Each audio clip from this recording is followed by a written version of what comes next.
ये कैसी यारी निभा रहे हो, रेत पे महल बना रहे हो। नमस्कार, भोरे भोर में आपका बहुत बहुत अभिनंदन करते हैं, स्वागत करते हैं। और आज के उस विषय पर, जिस विषय ने पूरे देश को आंदोलित करके रखा है, पूरे देश का ध्यान उस पर है, और अचानक से उस पर ध्यान जब बिहार का चला जाता हो और बिहार में जो सरकार चल रही हो, उस सरकार के एक साथी जो कि मुख्य भूमिका में सरकार में हो, वो कहें कि अब मुश्किल है, आपके इस मुद्दे पर साथ चलना, रास्ते बदल लेने होंगे, तो निश्चित रूप से मामला बड़ा हो जाता है। मेरे हाथ में एक चिट्ठी है। इस चिट्ठी ने, ये चिट्ठी जो है, इस चिट्ठी का मैं बताऊंगा। इस चिट्ठी ने इतना बड़ा बवाल मचा रखा है कि इस चिट्ठी पर अब बिहार की सरकार और सरकार के मुखिया भले ही चुप रहे हों, दोनों ही खेमे भले ही इस मुद्दे पर अपने अपने हिस्से की बात रख रहे हों, लेकिन अब ये बात किसी व्यक्ति, किसी पार्टी या किसी सरकार की नहीं रह गई। अब ये बात पूरे देश की हो गई है। आपको पता होगा कि किसानों को लेकर के जिस तरह से आंदोलन चल रहे हैं, उस आंदोलन ने कहीं ना कहीं पूरे देश को हिला करके रखा है। हालांकि भारतीय जनता पार्टी का ये कहना है कि ये आंदोलन सिर्फ और सिर्फ पंजाब के लोग कर रहे हैं। सुशील मोदी, जिन्हें आप जानते हैं, बेहतर तरीके से जानते हैं, और चीज़ों को वो अपने ही हिसाब से रखते हैं, अपने कंफर्ट के हिसाब से वो बातों को रखने के आदी रहे हैं। बिहार में भी उन्होंने उसी तरह से किया है, और उन्हें तब और ज़्यादा बेचैनी हो जाती है और ज़्यादा वो एग्रेसिव हो जाते हैं जब उनके हाथ से पद निकल जाता है। हर एक बार फिर से उनके हाथ से पद निकल गया है। हालांकि प्रमोशन हुआ है उनका, बिहार से वो दिल्ली के तरफ कुछ कर गए हैं, और अब दिल्ली में बैठ करके बिहार की राजनीति कर रहे हैं, और बिहार को कहीं ना कहीं वो जोड़ने का प्रयास कर रहे हैं। इस प्रयास में वो कितने सफल होते हैं ये तो वक्त बताएगा, लेकिन वर्तमान जो देश की सबसे बड़ी समस्या है, उस समस्या पर उनके बयान हास्य परिहास का विषय हो गया है और उसकी चर्चाएं शुरू हो गई हैं। सुशील मोदी ने ही वो बयान दिए हैं। हालांकि उस चिट्ठी का महत्व जो अभी मैंने आपको दिखाया, वो चिट्ठी केंद्र सरकार की है, और इस चिट्ठी ने बिहार में हंगामा मचा के रखा है। इस चिट्ठी पर अब जदयू के तरफ से भले ही बहुत बड़े बड़े बयान नहीं आए हों, लेकिन इतने छोटे छोटे बयान और इतने तल्ख बयान हैं, और ऐसे लोगों ने बयान दिए हैं जिस बयान का बड़ा ही महत्व है। और इस बयान को आप यूं ही नहीं कर सकते हैं, क्योंकि पार्टी के जब प्रमुख लोग, जिनको पूरा अधिकार पार्टी सुप्रीमो नीतीश कुमार की तरफ से दिया गया हो कि आप पार्टी के आइडियोलॉजी को, पार्टी की नीतियों को आप मुख्य पटल पर रख सकते हैं और आपकी बातें पार्टी की बात होगी, वैसे लोग, केसी त्यागी जैसे लोग, यदि जैसे नेता अगर ये बात कहते हों, तो निश्चित रूप से इस बात का महत्व और इसके जोड़ घटाव गुना भाग आपको करने चाहिए। सुशील मोदी ने कई ऐसी बातें कही हैं जो बात निश्चित रूप से चिंता के विषय जरूर हैं। सुशील मोदी का साफ तौर पे कहना है कि बिहार के किसान इस देश में सबसे ज़्यादा संपन्न किसान हैं, तो फिर पलायन क्यों हो रहा है? सुशील जी, आपने 15 साल के अपने शासन को जिस तरह से रेखांकित और व्याख्या किया है, जिस तरह से आप जब लॉकडाउन के पीरियड में बिहार वापस आए, मजदूर जब वापस जाने वाली ट्रेन में अलग अलग राज्यों के बैठने लगते हैं, तो आपको बड़ी खुशी होती है। ये किस तरह का रोजगार है आपका? आप तो यहाँ तक कह रहे हैं कि किसान आंदोलन में जो कुछ लोग जुड़े हुए हैं, उनकी अपनी व्यक्तिगत निजी स्वार्थ है। क्या वो किसान जिसने अपने सर में गोली मार ली, उसके निजी स्वार्थ थे? क्या जो लोग लंगर लगा करके लोगों के खाने पीने की व्यवस्था कर रहे हैं, सड़कों पे हैं, वो चाहते थे कि वो सड़क पे रहें? क्या सिंधु बॉर्डर पे जो नज़ारा है, उस नज़ारे को देख करके आपके आँख का पानी थोड़ा भी नहीं इधर उधर होता? किसान इस देश के आत्मा हैं, जान है, प्राण हैं, और उनके साथ कभी आप उन्हें खालिस्तानी कह देते हैं, कभी आंदोलनकारी कह देते हैं, कभी ये कह देते हैं कि विदेशों के द्वारा ये प्रायोजित कार्यक्रम है। ऐसा ही कार्यक्रम आपने कई बार कहा था। आपने तो यहाँ तक कह दिया था, आपकी पार्टी ने भी कह दिया था, और आपके पार्टी के बड़े बड़े नेताओं ने ये बात कह दिया था कि कोरोना यूं ही नहीं फैला, कोरोना तबलीगी जमात वालों ने फैला दिया है। क्या हुआ उसका? न्यायालय ने उन्हें बाइज्जत बरी किया और साफ तौर पर कहा है कि ये वो लोग नहीं हैं जिन्होंने कोरोना फैलाया है। आप तो कोरोना में लोगों को वापस नहीं ला रहे थे कि अपराध बढ़ जाएंगे। कैसी सरकार चला रहे हैं आप? बिहार के किसानों से कभी आपने पूछा है? कभी आपकी गाड़ी किसी खेत में रुकी है? नहीं रुकी है। फिर आप कैसे जान लिएगा? एक बड़ी सुंदर कहावत है कि मोर भूख मोर मैया जाने। कीचड़ में उतरने, कीचड़ साफ करने के लिए कीचड़ में उतरना पड़ता है। कभी आपने किसानों का दर्द नहीं समझा। आप एक व्यापारी की तरह व्यापार करते रहे। 2006 में जो कुछ भी हुआ निश्चित रूप से एक टर्निंग पॉइंट था किसानों के लिए। आपने बाजार ख़त्म कर दिया, लेकिन एमएसपी जारी रही और मिनिमम सपोर्ट प्राइस जो है वो एक जान बना हुआ था। मैं चिट्ठी की चर्चा कर रहा था और इस चिट्ठी ने कई ऐसे राज खोले हैं, कई ऐसी बातें इस चिट्ठी में वर्णित की गई है जो केंद्र सरकार के और केंद्र सरकार द्वारा लाए गए इस कानून पर जो बातें केसी त्यागी कह रहे हैं। और 2 दिनों का जदयू का बिहार के पटना में पार्टी कार्यालय में सम्मेलन होने जा रहा है। अब इसको लेकर के राष्ट्रीय कार्यकारिणी जब बैठेगी और देश भर के अलग अलग राज्यों से प्रतिनिधि जब आ करके इस पर चर्चा करेंगे तो आप समझ सकते हैं। पहले भी हमने आपको बताया है कि 26 और 27 तारीख बिहार की राजनीति और सरकार के लिए बड़ा ही महत्वपूर्ण है, क्योंकि नीतीश कुमार जी कोई बड़ा फैसला लेने वाले हैं। इस बार राजगीर नहीं गए हैं, राजगीर पहले घूम आए हैं।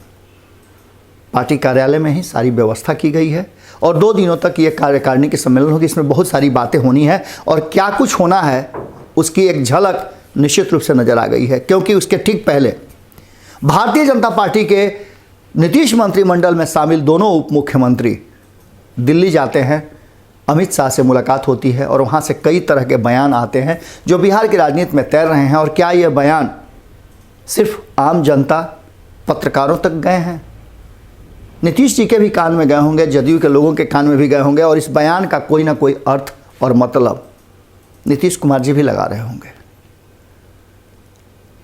जो स्थिति है उस स्थिति ने साफ तौर पे एक बात तो कह दिया है और ये बात कहीं ना कहीं इशारा कर रहा है उस तरफ जो कहीं ना कहीं इस देश के किसानों से जुड़ा हुआ है। केसी त्यागी ने कुछ बातें कही हैं कि ये बिल जितना हड़बड़ी में अपुष्ट तरीके से लाया गया और इस पर पुनर्विचार करने की जरूरत है। उन्होंने तो साफ तौर पे कहा है कि हाफ बेक्ड आइटम है ये। इसका मतलब आप बेहतर समझ सकते हैं। बिहार के किसानों की बात करें तो बिहार के किसानों की बात को लेकर के सुशील मोदी जी के बयान को शायद मुझे लगता है जैसा, और जो इतने दिनों से मैं भी पत्रकारिता कर रहा हूं, आपको भी लगता होगा कि इस बयान से नीतीश कुमार जी भी इत्तेफाक नहीं रखेंगे। 9 करोड़ किसानों के खाते में राशि भेजने की बात प्रधानमंत्री ने कही है। अचानक से प्रधानमंत्री जो हर मुद्दे पर 130 करोड़ भारतीयों की बात करने वाले प्रधानमंत्री 80% किसानों की बात क्यों नहीं कर रहे हैं? क्यों किसानों को इतना ज़्यादा कष्ट सहना पड़ रहा है? और क्या ये बिहार के राजनीति में और बिहार में खास करके नीतीश कुमार जी के जो जनाधार गिरे हैं उसके पीछे के बहुत सारे कारणों को साथ जोड़ेगा? क्या नीतीश कुमार जी इस विषय पर अब एक बार फिर से सोचने के लिए मजबूर होंगे? क्योंकि किसान आंदोलन इस देश का सबसे बड़ा आंदोलन बनने जा रहा है। बिहार में भी किसान आंदोलन की शुरुआत हो चुकी है और इतना ही नहीं, कई ऐसी बातें हैं जिसको लेकर के नीतीश कुमार जी लगातार कटघरे में खड़े होते रहे हैं। चाहे वो भारतीय जनता पार्टी के बहुत पुराने मुद्दे हों जिसको लेकर के अब धीरे धीरे भारतीय जनता पार्टी ने उसे कानून बना करके और अपनी बातें रखवा भी ली हैं।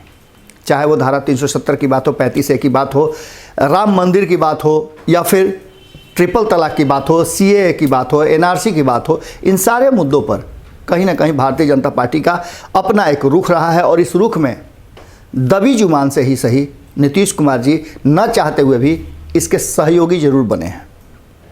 अब उनके ऊपर कई तरह की बातें सामने आ रही हैं। इन बातों के बीच में हमने एक चिट्ठी की चर्चा की थी और ये चिट्ठी कहीं ना कहीं एक बात तो क्लियर कर रही है कि इस चिट्ठी में बहुत सारी ऐसी बातें हुई हैं जिन बातों को लेकर के सरकार को हाथ जोड़ने की ज़रूरत क्यों पड़ रही है और क्यों अपनी बातों को, ये 3 जो मुख्य मुद्दे हैं, मुख्य बिंदु हैं जिसको लेकर के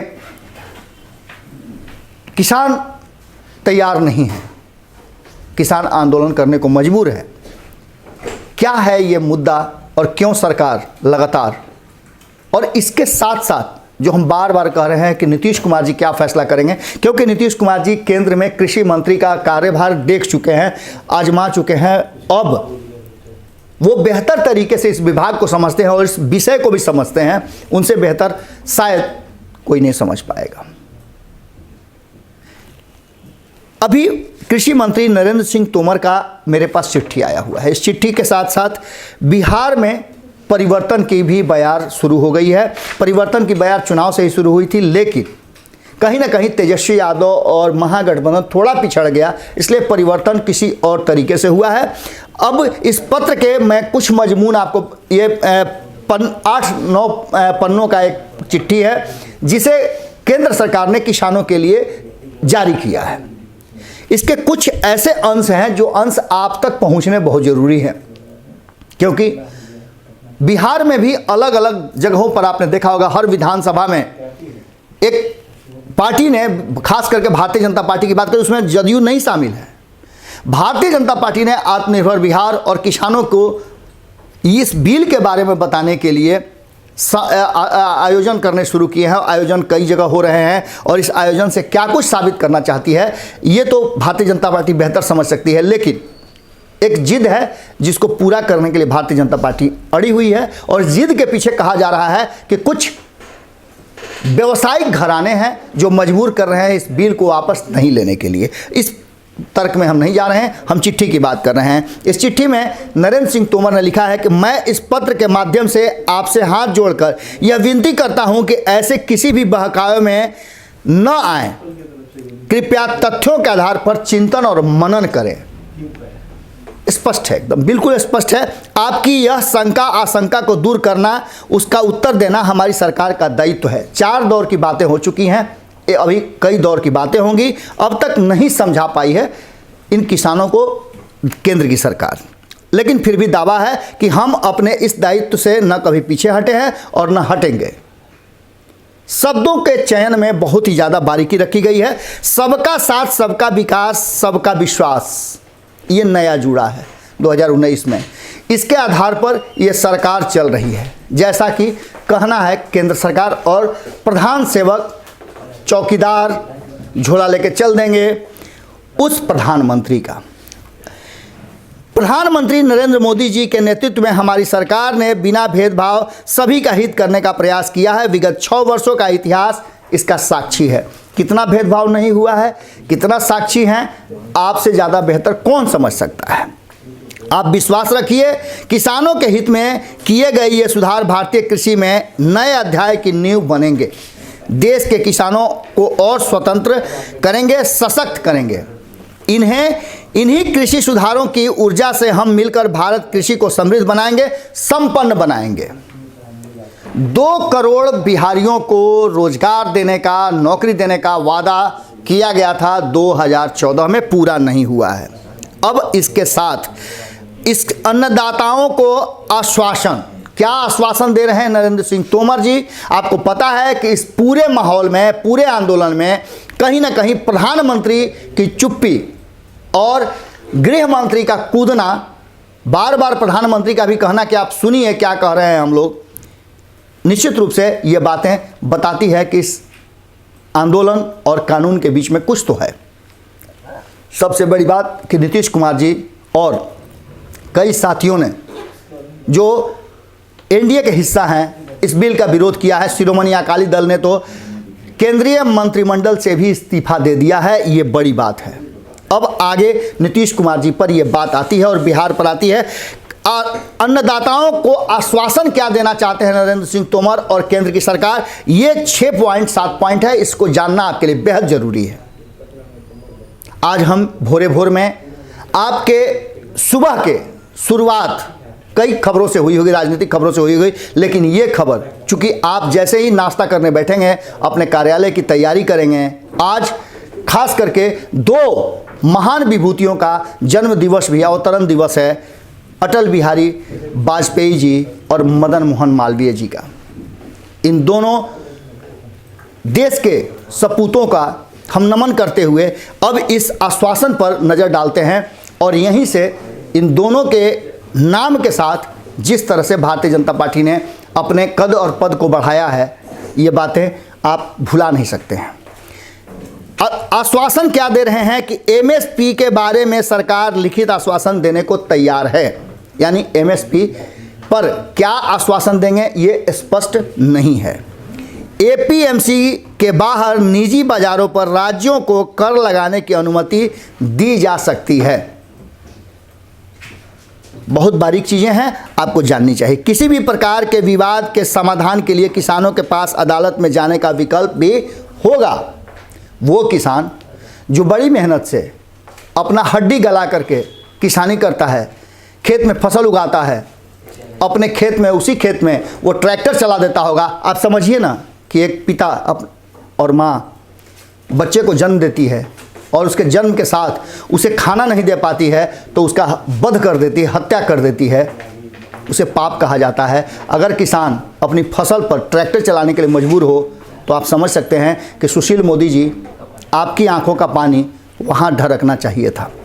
खैर, ये तो अलग बातें हैं, इमोशनल बातें मैं नहीं करूँगा, जो तथ्यों की बातें हैं वो करूँगा। लेकिन चूँकि किसानों से जुड़ा मुद्दा है, हम भी एक किसान से जुड़े हुए हैं, हमारे भी घर में आज भी खेती होती है, हम उसी पर जीते हैं। इसलिए समस्या तो हर उस व्यक्ति की है, चाहे वो किसी पद पे हो, जिसके आगे पीछे कोई नहीं, उसकी बात मैं नहीं करता हूँ। राज्यों के कृषि समझौते पंजीकृत करने का अधिकार होगा। कोई भी किसानों की ज़मीन पर कब्जा नहीं कर सकता, इसकी गारंटी कौन देगा? जब आम ज़मीनों पे कब्जा हो जाता है, दबंग मोहल्ले का कब्जा कर लेता है, पुलिस प्रशासन देखता रह जाता है, ये तो बजाते एक संविदा हो रही है। इसका गारंटी कौन लेगा? कल को आप सरकार में रहेंगे नहीं रहेंगे, कौन गारंटी लेगा? क्योंकि यह कानून किसानों की भूमि को किसी तरह से ट्रांसफर, बिक्री, लीज और गिरवी की अनुमति नहीं देता है। इसका डर क्यों? आखिर किसान क्यों डर रहे हैं, ये तो समझना पड़ेगा। कॉन्ट्रैक्टर्स किसानों की जमीन पर किसी भी तरह का अस्थायी बदलाव नहीं कर सकते। इसकी गारंटी कौन देगा?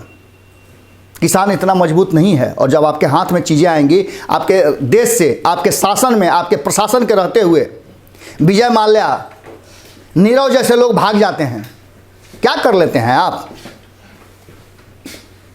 कौन किसानों की रक्षा करेगा? आपने तो कानून बना दिया, आपका काम खत्म। इसके साथ ही स्थिति चाहे कुछ भी हो, लेकिन कानून किसानों की ज़मीन को जब्त किए जाने की किसी भी प्रक्रिया की अनुमति नहीं देता है। सरकार जब फैक्ट्री लगानी होती है तो किसानों की ज़मीन आप फैक्ट्री मालिकों को दे देते हैं। क्या कहा जाए इस कानून और इस व्यवस्था को लेकर के? अब एक नया अध्याय शुरू होने जा रहा है। 2 दिनों का बिहार में जदयू का कार्यकर्ता सम्मेलन, अधिवेशन, और उसके बाद निकलने वाले फैसले पर आपकी नज़र होनी चाहिए। हमारी नज़र तो है ही, क्योंकि ये फैसले बहुत कुछ कहने और सुनने की स्थिति में आ गए हैं। और जिस तरह से केसी त्यागी ने मुखर होकर के कहा है कि हाफ बैक्ड कानून है, इस कानून को बदलना चाहिए, पुनर्विचार करना चाहिए, तो पुनर्विचार इस सरकार पर भी हो सकता है, क्योंकि ज़्यादा दिन तक घुटन में रहना नीतीश जी के बस में नहीं है। और नीतीश जी जब उन्हें महसूस हुआ, असहज हुए हैं, तब कोई ना कोई कड़े फैसले लिए हैं। एक फैसले का इंतजार और होगा। और बीजेपी को जेडीयू कितना बड़ा झटका देने जा रही है, इसका इंतज़ार हम भी कर रहे हैं। जैसे ही ये खबर हमारे तक आती है, हम आप तक ज़रूर पहुंचाएंगे। एक बात तो तय न मान के चलिए कि नीतीश कुमार जी जिस दौर से गुजर रहे हैं और जैसी प्रतिक्रिया भारतीय जनता पार्टी से आ रही है, मामला कुछ न कुछ है, किसानों के नाम पर ही सही, लेकिन कहीं ना कहीं अगर बिहार सरकार की बलि चढ़ जाती है तो कोई बड़ी बात नहीं होगी। इस एपिसोड में बस इतना ही। अगर ये वीडियो पसंद आई और वह बिहार के राजनीति और बिहारियत से सरोकार रखेनी तो सब्सक्राइब बटन दबा के चैनल के सब्सक्राइब कर ली। ओजे एगो घंटी बा, ओकरा बटन दबा देला से कुल सटीक और मारक खबर रुआ मुफ्त में मिल जाई। अगर रुआ पत्रकारिता के हमनी के नया प्रयोग में सहयोग कर चाहतानी तो ज्वाइन बटन दबा दी। पेटीएम नंबर नोट कर ली 9386816700। धन्यवाद।